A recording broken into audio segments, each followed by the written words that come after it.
ോടുള്ള സ്നേഹം കൂടുന്നതിനനുസരിച്ച് ദൈവത്തിന് നിങ്ങളോടുള്ള സ്നേഹം കൂടി വരും.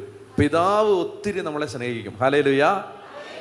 പിന്നെ പിതാവ് പറയും, നീ ഒരു കാര്യത്തെക്കുറിച്ച് ആകുലപ്പെടേണ്ട, നിന്റെ എല്ലാ കാര്യവും സമയാസമയത്ത് കൃത്യമായിട്ട് ഞാൻ നടത്തി തന്നോളാം. അയ്യോ, അതൊക്കെ അച്ചട്ടാണ്. നീ ഒരു കാര്യത്തെക്കുറിച്ച് ആകുലപ്പെടണ്ട, നിന്നെ ഞാൻ നോക്കിക്കോളാം. ഹല്ലേലൂയ. അത് കർത്താവ് നമ്മളോട് പറയും. കാരണം കർത്താവിന് നമ്മളോട് ഭയങ്കര സ്നേഹമായിരിക്കും. ഞാൻ നിങ്ങളോട് ചോദിക്കട്ടെ, ദൈവത്തിൻ്റെ സ്നേഹത്തിന് ഏറ്റക്കുറച്ചിലുകളുണ്ടോ മനുഷ്യരോട്? ദൈവം എല്ലാവരെയും ഒരുപോലാണോ സ്നേഹിക്കുന്നത്? അല്ല. ഇനി വല്ല തെറ്റിദ്ധാരണ ഉണ്ട്, തിരുത്തിക്കോ. അല്ല. കാരണം യേശുവിൻ്റെ ശിഷ്യന്മാരുടെ കൂട്ടത്തിൽ യേശുവിനെ അനുഗമിച്ച കുറേ പേരുണ്ടായിരുന്നു. ഇനി അതുപോലെ തന്നെ യേശുവിൻ്റെ 72 ശിഷ്യന്മാരുണ്ടായിരുന്നു. പിന്നെ അതിനകത്ത് 12 അപ്പസ്തോലന്മാരുണ്ടായിരുന്നു. അതിനകത്തൊരു പത്രോസും യാക്കോബും യോഹന്നാനും ഉണ്ടായിരുന്നു. അതിനകത്തൊരു യോഹന്നാനുണ്ടായിരുന്നു. ഉണ്ട്. മനസ്സിലായോ? ദൈവത്തിന് എല്ലാവരോടും പൊതുവായിട്ട് പറയുമ്പോൾ എല്ലാവരോടും ദൈവത്തിന് സ്നേഹമുണ്ട്. പക്ഷേ ദൈവത്തിന് കൂടുതൽ സ്നേഹമുള്ളവരുണ്ട്. ഹല്ലേലൂയ. അതാണ്, കൂടുതൽ സ്നേഹമുള്ളവരുണ്ട്. എനിക്ക് അടുപ്പമുള്ളവരോട് പറയുന്ന, അല്ലെങ്കിൽ അവരെ ഞാൻ ചൊടിപ്പിക്കുന്ന ഒരു കാര്യം അതാണ്, നിന്നെക്കാളും യേശുവിന് എന്നോടാണ് സ്നേഹം. ഹല്ലേലൂയ. അത് നിങ്ങൾക്കും പറഞ്ഞ ആളുകളെ ചൊടിപ്പിക്കാം. എന്താണ് നിങ്ങൾക്ക്? എന്നിട്ട് കർത്താവ് അത് പ്രൂവ് ചെയ്യുന്നത് നമുക്ക് കാണിച്ചു കൊടുക്കാൻ പറ്റും. നിന്നെക്കാളും എന്നോടാണ് സ്നേഹം. ഹല്ലേലൂയ. അതായത് അപ്പോൾ അതെങ്ങനെയാണ് കർത്താവ് നമ്മളോട് കർത്താവിന് സ്നേഹം കൂടുന്നത്? നമ്മൾ കർത്താവിനെ കൂടുതൽ സ്നേഹിക്കുന്നതിനനുസരിച്ചാണ്. മനസ്സിലാവുന്നുണ്ടോ? അതിനകത്ത് വേറെ ഒന്നുമില്ല. വേറെ ഒരു യോഗ്യതയും ദൈവം നോക്കത്തില്ല. നിങ്ങൾ എന്തോരം യേശുവിനെ സ്നേഹിക്കുന്നോ അത്രയും പിതാവ് നിങ്ങളെ സ്നേഹിക്കും. ഹല്ലേലൂയ. നിങ്ങൾ എന്തോരം യേശുവിനെ സ്നേഹിക്കുന്നോ അത്രയും പരിശുദ്ധാത്മാവ് നിങ്ങളുടെ കൂടെ ഉണ്ടാവും. കാരണം യേശുവിനെ സ്നേഹിക്കുന്നവരെ പിതാവിന് ഭയങ്കര ഇഷ്ടമാണ്. അപ്പോൾ ബൈബിളിൽ നിന്ന് എനിക്ക് മനസ്സിലായ ആദ്യത്തെ കാര്യം ഇതാണ്: ദൈവത്തിന് നമ്മളെക്കുറിച്ച് സന്തോഷം തോന്നണമെങ്കിൽ ഒന്നാമത്തെ കാര്യം, നമ്മൾ യേശുവിനെ ഇങ്ങനെ അങ്ങ് കണ്ണും പൂട്ടി സ്നേഹിക്കണം. രണ്ടാമത്തെ, സ്നേഹിക്കണം, ഞാൻ വിശ്വസിക്കണമെന്നാണ്. വിശ്വസിക്കണമെന്ന് പറയുമ്പോൾ എല്ലാവരും പറയും ഞങ്ങൾ വിശ്വസിക്കുന്നുണ്ടെന്ന്. അതുകൊണ്ടാണ് ഞാൻ സ്നേഹിക്കണമെന്ന് പറഞ്ഞത്. വിശ്വസിക്കുന്ന എല്ലാവർക്കും സ്നേഹമൊന്നുമില്ല. അപ്പോൾ സ്നേഹിക്കണം. രണ്ടാമത്തെ കാര്യം, ഈശോ പറഞ്ഞു സ്വർഗത്തിൽ വലിയ സന്തോഷം ഉണ്ടാവും. ആരെക്കുറിച്ച്? അനുതപിക്കുന്ന ഒരു പാപിയെക്കുറിച്ച്. നിങ്ങൾ അനുതാപമുള്ളവരാണെങ്കിൽ പിതാവിന് നിങ്ങളോട് ഭയങ്കര സ്നേഹമായിരിക്കും.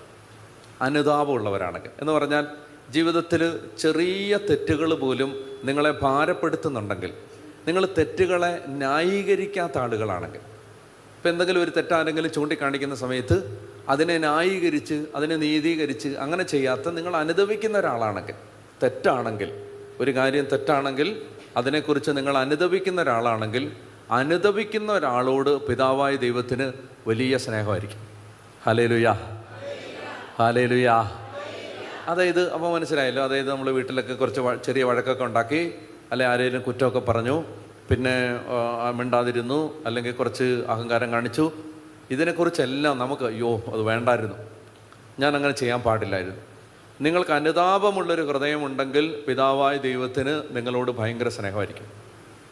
മൂന്നാമത്തെ കാര്യം, നിങ്ങളൊരാത്മാവിനെ യേശുവിലേക്ക് കൊണ്ടുവരാൻ ശ്രമിക്കുന്ന ഒരാളാണെങ്കിൽ പിതാവിന് നിങ്ങളോട് ഭയങ്കര സ്നേഹമായിരിക്കും. അതായത് നിങ്ങളുടെ പരിമിതമായ ജീവിത സാഹചര്യത്തിനകത്ത് നിന്നുകൊണ്ട് സുവിശേഷ വേല ചെയ്യുന്നവരാണെങ്കിൽ ദൈവത്തിന് നിങ്ങളോട് ഭയങ്കര സ്നേഹമായിരിക്കും. ഹല്ലേലൂയ. പറഞ്ഞേ ഹല്ലേലൂയ. പറഞ്ഞേ ഹല്ലേലൂയ.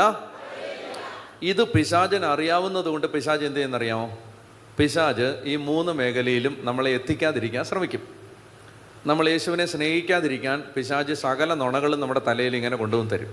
ദൈവത്തിന് നിന്നോട് സ്നേഹമില്ല, സ്നേഹമുണ്ടെങ്കിൽ നീ പരീക്ഷയെ തോക്കുവോ, സ്നേഹമുണ്ടെങ്കിൽ നിൻ്റെ ഈ വിസ കിട്ടാതിരിക്കുവോ, സ്നേഹമുണ്ടെങ്കിൽ നിനക്ക് ഈ കാനഡയുടെ വിസ റിജക്റ്റ് ചെയ്യുവോ, സ്നേഹമുണ്ടെങ്കിൽ നീ IELTS തവണയും തോക്കുവോ, ഇങ്ങനെയൊക്കെ പറഞ്ഞിട്ട് പിശാച് സകലമാന നുണകളും പറഞ്ഞ് നമ്മുടെ തലയിൽ ദൈവത്തോടുള്ള സ്നേഹം കളയാൻ ശ്രമിക്കും.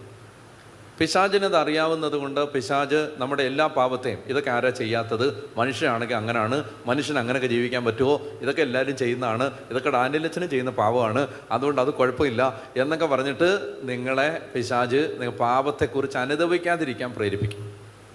മൂന്നാമതായിട്ട്, നിങ്ങൾ സുവിശേഷ വേല ചെയ്യാൻ സന്നദ്ധരായിട്ട് മുന്നോട്ട് വന്നാൽ നിങ്ങളെ എങ്ങനെയെങ്കിലും അത് അവസാനിപ്പിച്ച് തിരിച്ചു പോകാൻ പിശാച് സഹായിക്കും. പറഞ്ഞ ഹല്ലേലൂയ. നിങ്ങൾ എന്തെങ്കിലും ഒരു സുവിശേഷ വേലയ്ക്ക് ഇറങ്ങിയാൽ എന്തെങ്കിലും ഒരു കോടാലി നിങ്ങളുടെ മുമ്പിൽ കൊണ്ടുവച്ചിട്ട് നിങ്ങളത് അവസാനിപ്പിച്ച് മേലാൽ ഇനി ഞാൻ ഇത് ചെയ്യത്തില്ല എന്നുള്ള തീരുമാനം എടുക്കാൻ പിശാച് നല്ലതുപോലെ സഹായിക്കും. കാരണം പിശാചിനറിയാം, ഈ 3 മേഖലയിലും നിങ്ങൾ ആഴപ്പെട്ടാൽ നിങ്ങളോട് പിതാവിന് വലിയ സ്നേഹമായിരിക്കും. അതുകൊണ്ട് ഞാൻ ഇന്ന് നിങ്ങളോട് പറയുകയാണ്, ആമുഖമായി നമുക്ക് പ്രാർത്ഥിക്കണം, ഈശോയെ ഓരോ ദിവസം കഴിയും തോറും അങ്ങയോടുള്ള സ്നേഹം എൻ്റെ ഹൃദയത്തിൽ വർദ്ധിപ്പിച്ച് തരണമേ. അപ്പോൾ ദൈവസ്നേഹം കൊണ്ട് നിറയപ്പെടാൻ നിങ്ങൾ ആഗ്രഹിക്കുന്നുണ്ടോ? ആഗ്രഹിക്കുന്നുണ്ടോ? അപ്പോൾ ഇന്ന് കർത്താവിൻ്റെ ആത്മാവ് അങ്ങനെ ഒരു അഭിഷേകം ഈ കൂട്ടായ്മയിൽ വർഷിക്കാൻ ആഗ്രഹിക്കുന്ന സകല മനുഷ്യർക്കും അവരുടെ ഹൃദയത്തിൽ യേശുവിനോട് ഇന്ന് വരെ ഇല്ലാത്ത ഒരു സ്നേഹം ഉണ്ടാകാൻ പോകുന്നു. അപ്പോൾ നിന്ന് അങ്ങനെ ഒരു അഭിഷേകം പരിശുദ്ധാത്മാവ് വർഷിക്കും. അതായത് യേശുവിനോട് ഇന്ന് വരെ നിങ്ങൾക്ക് ഉണ്ടായിട്ടില്ലാത്തത്ര ഒരു സ്നേഹം നിങ്ങൾ കൂടെ യേശുവിനെ ഓർക്കുകയാണ്. നിങ്ങൾ വെറുതെ നടക്കുമ്പോഴൊക്കെ കർത്താവേ എന്നറിയാതെ വരികയാണ്. നിങ്ങൾ വെറുതെ കുളിക്കുന്ന സമയത്തുമൊക്കെ ഇങ്ങനെ പ്രാർത്ഥിക്കാൻ തോന്നുകയാണ്. മറ്റേ ഇങ്ങനെ കുളിക്കുന്ന സമയത്ത് ഭയങ്കര നമ്മൾ ദേവരാജൻ മാഷെ തോൽപ്പിക്കുന്ന സംഗീത സംവിധായകരായി മാറുന്ന സമയമായിരുന്നു. അപ്പോൾ ഇപ്പോൾ നമ്മൾ അതൊന്നുമില്ല, നമ്മൾ കർത്താവിനെ ആരാധിക്കും, പ്രാർത്ഥിക്കുകയാണ്. നമ്മൾ കുളിക്കുമ്പോൾ പ്രാർത്ഥിക്കുന്നു, അടുക്കള ജോലി ചെയ്യുമ്പോൾ പ്രാർത്ഥിക്കുന്നു, നമ്മൾ നടക്കുമ്പോൾ പ്രാർത്ഥിക്കുന്നു, വണ്ടി ഓടിക്കുമ്പോൾ പ്രാർത്ഥിക്കുന്നു. അല്ല, നമുക്കറിയാതെ തന്നെ പ്രാർത്ഥന വരികയാണ്. അത് ഈശോയെക്കുറിച്ച് ഒരു സ്നേഹം നമ്മുടെ ഹൃദയത്തിൽ വർദ്ധിക്കുകയാണ്. ഇത് കിട്ടിയാൽ ഞാൻ നിങ്ങളോട് പറയുന്നു, ഒത്തിരി അഭിഷേകം നമ്മുടെ ജീവിതത്തിൽ വർഷിക്കപ്പെടും. യേശുവാണ് എല്ലാം. Jesus is everything. യേശുവാണ് എല്ലാം. നമുക്ക് യേശുവാണ് എല്ലാം. എഴുന്നേറ്റ് നിൽക്കാം. അതുകൊണ്ട് നമുക്ക് പ്രാർത്ഥിക്കാം. ദൈവമേ, എൻ്റെ ഹൃദയത്തിൽ ആഴമായ ഒരു ദൈവസ്നേഹ അനുഭവം ഉണ്ടാവാൻ അല്പസമയം നമ്മൾ ദൈവത്തെ ആരാധിച്ച് പ്രാർത്ഥിക്കാൻ പോവാണ്. ഈ സമയത്ത് കണ്ണുനീരിൻ്റെ ഒരു അഭിഷേകം വെളിപ്പെടും. ഹല്ലേലൂയ. അതായത് കരഞ്ഞ് പ്രാർത്ഥിക്കാൻ ഒരു അഭിഷേകം ഈ കൂട്ടായ്മയിൽ പരിശുദ്ധാത്മാവ് നൽകാൻ പോകുന്നു. അപ്പോൾ നമ്മളത് ഏറ്റെടുക്കുക. അത് ഏറ്റെടുത്തിട്ട് നമ്മൾ ഒന്ന് ശ്രദ്ധിക്കരുത്, കരഞ്ഞ് പ്രാർത്ഥിക്കാൻ. കണ്ണുനീരിങ്ങനെ ഒരു കാരണമില്ലാതെ കണ്ണുനീര് ഒഴുകുകയാണ്. ദൈവസ്നേഹത്തിൻ്റെ ഒരു അഭിഷേകമാണത്. അപ്പോൾ ഹൃദയം തുറന്ന് പ്രാർത്ഥിക്കാൻ, ഹൃദയത്തിലെ ഭാരങ്ങൾ, ഒരു നിലവിളിയും കരച്ചിലും ഒക്കെ ആയിട്ട് പൊട്ടിപ്പോവാൻ, അതൊക്കെ പരിശുദ്ധാത്മാവ് ഈ സമയത്ത് ഒരു അഭിഷേകം അയക്കാൻ പോവാണ്. നമ്മൾ അതുകൊണ്ട് ഈ ആരാധനയിൽ ശക്തമായ ഒരു ദൈവത്തിൻ്റെ ഇടപെടൽ ഇപ്പോൾ ഉണ്ടാവും. ഹല്ലേലൂയ, ഹല്ലേലൂയ, ഹല്ലേലൂയ. അതുകൊണ്ട് നമുക്ക് ആരെയും ശ്രദ്ധിക്കരുത്, ചുറ്റും നിൽക്കുന്നവരെ നോക്കരുത്, മറ്റുള്ളവരെ ഒന്നും ശ്രദ്ധിക്കരുത്. ഈ ആരാധന അവസാനിക്കുന്നത് വരെ കണ്ണടച്ചോളുക. ശക്തമായ ദൈവസ്നേഹത്തിൻ്റെ ഒരു ഉറവ പൊട്ടി എൻ്റെ ഹൃദയം ഇതാ ദൈവസ്നേഹത്താൽ നിറയാൻ പോകുന്നു. യേശുവിൻ്റെ സ്നേഹത്തിൻ്റെ നീളവും വീതിയും ഉയരവും ആഴവും ഗ്രഹിക്കാൻ പരിശുദ്ധാത്മാവ് എൻ്റെ ഹൃദയത്തെ തുറന്ന് അഭിഷേകം ചെയ്യാൻ പോകുന്നു. യേശുവിൻ്റെ സ്നേഹം കൊണ്ട് എൻ്റെ ഹൃദയം നിറയാൻ പോകുന്നു. ഹല്ലേലൂയ. ദൈവമേ, ഞാനങ്ങേ ആരാധിക്കുന്നു, ഞാനങ്ങേ സ്തുതിക്കുന്നു, ഞാനങ്ങേക്ക് നന്ദി പറയുന്നു, ഞാനങ്ങേ സ്നേഹിക്കുന്നു. ഈ കൂടാരത്തിൽ, ഈ കൂട്ടായ്മയിൽ ദൈവസ്നേഹത്തിൻ്റെ ഒരു അഭിഷേകം ഈ കൂടാരത്തിൽ അങ്ങ് വർഷിക്കുന്നതിനായി ഞാനങ്ങേ ആരാധിച്ച് നന്ദി പറയുന്നു.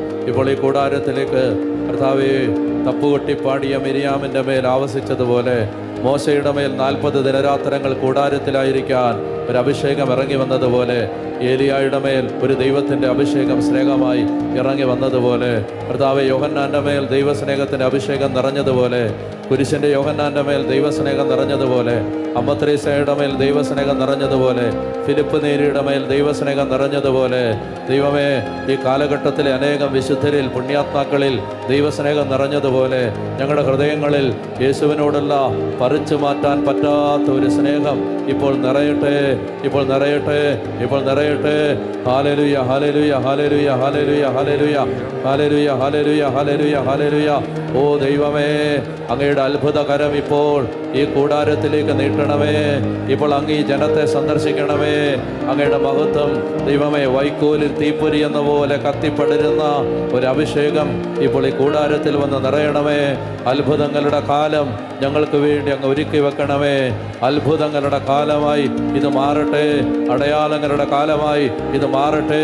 ദൈവസ്നേഹത്താൽ നിറഞ്ഞ് മാനസാന്തരപ്പെടുന്ന ഒരു ജനതയുടെ വലിയൊരു ഉണർവിൻ്റെ കാലമായി ഇത് മാറട്ടെ. അനുഗ്രഹിക്കട്ടെ. ഹല്ലേലൂയ, ഹല്ലേലൂയ.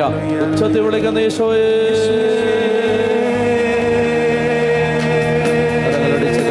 കരങ്ങളടിച്ച് ശക്തിയോടെ കരങ്ങളടിച്ച്. ഹല്ലേലൂയ, ഹല്ലേലൂയ, ഹല്ലേലൂയ.